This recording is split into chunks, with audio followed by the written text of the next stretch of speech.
Oke, kali ini kita bakal bahas sebuah kisah yang luar biasa kompleks tentang seorang pemain sepak bola.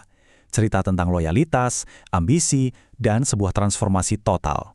Yap, kita akan menelusuri dua kehidupan Cesc Fabregas.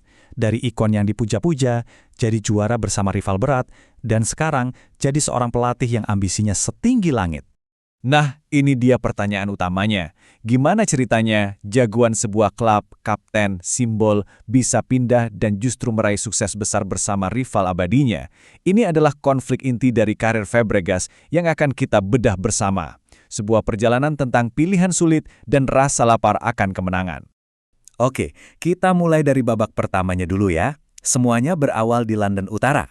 Disinilah seorang anak ajaib dari Akademi Barcelona, Cesc Fabregas, tumbuh besar dan akhirnya jadi kapten sekaligus nyawa dari Arsenal. Dia itu bukan cuma pemain biasa loh. Selama 8 tahun, dia itu benar-benar jantungnya Arsenal. Sejak gabung pas masih remaja di tahun 2003, dia langsung jadi pusat permainan. Seorang pemimpin muda yang di pundaknya ada harapan satu klub penuh. Tapi, menjadi kapten itu ternyata nggak cuma soal kehormatan. Buat Fabregas, ban kapten itu terasa seperti beban yang sangat berat. Sebuah tekanan emosional yang pada akhirnya bakal nentuin keputusan terbesar dalam hidupnya. Nah, dengerin deh kata-katanya sendiri. Ini nunjukin banget betapa personalnya semua ini buat dia. Ini bukan lagi sekedar main bola. Ini udah jadi misi pribadi buat bawa trofi ke klub yang udah membesarkan namanya. Dia merasa itu tanggung jawab dia. Dan disinilah kita bisa lihat betapa dalamnya luka itu buat dia secara pribadi. Ini bukan cuma kecewa sebagai pemain profesional. Ini rasa sakit yang nyata. Kala itu bikin dia menderita sampai nggak bisa tidur. Ini nunjukin betapa besar cintanya buat seragam Arsenal. Nah, ini nih. Mungkin ini puncaknya. Coba bayangin rasanya. Kamu lagi hancur-hancurnya karena kalah, tapi di bus yang sama kamu dengar teman setim malah ketawa-ketawa ngomongin mau party di mana malam nanti. Kesenjangan mentalitas inilah yang mulai bikin dia merasa sendirian. Jadi intinya dia merasa berjuang sendirian. Dia ngerasa cuma dia, Robin van Persie, dan Samir Nasri yang punya level komitmen yang sama. Perasaan terisolasi ini ditambah klub yang menurutnya kurang berinvestasi pada pemain top, jadi pemicu utama kenapa dia akhirnya ngambil keputusan berat buat pergi. Dia butuh tim yang laparnya sama kayak dia.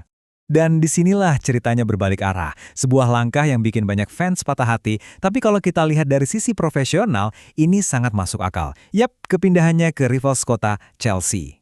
Coba kita lihat angkanya deh, biar jelas.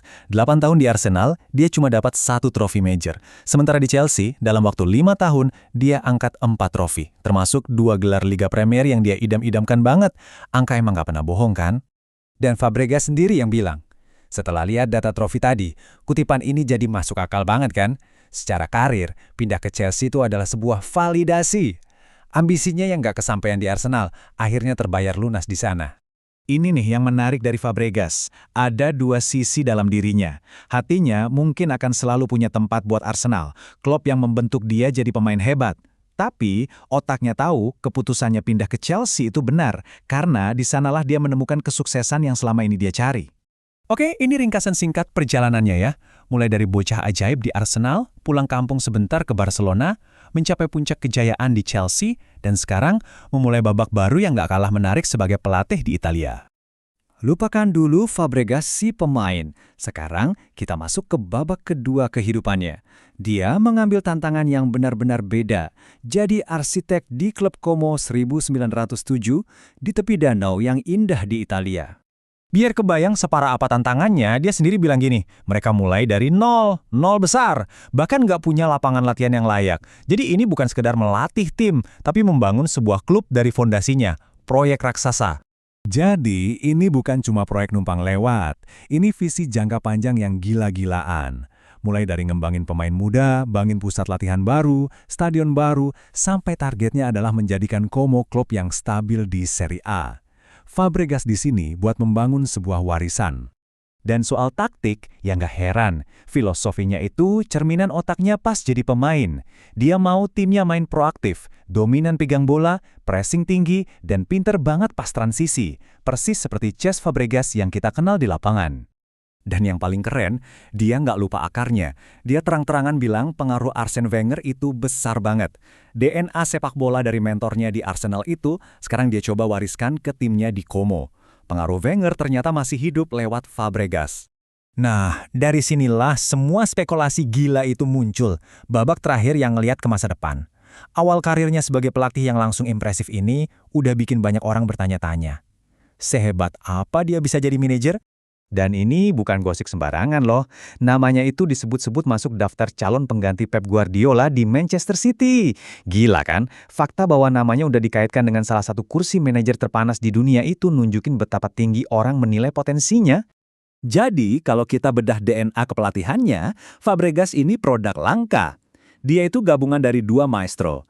Filosofi transisi menyerang dan pengembangan pemain muda ala Wenger, digabung sama penguasaan bola dan keunggulan teknis ala Guardiola. Hasilnya, filosofi Fabregas yang unik. Jadi pertanyaannya sekarang, seorang pemain yang lahir dari La Masia, dibesarkan oleh Arsene Wenger, dan juga pernah diasuh Pep Guardiola. Apakah kita sedang melihat calon manajer hebat berikutnya? Kisahnya sebagai pemain emang udah selesai, tapi sebagai pelatih, ceritanya baru aja dimulai.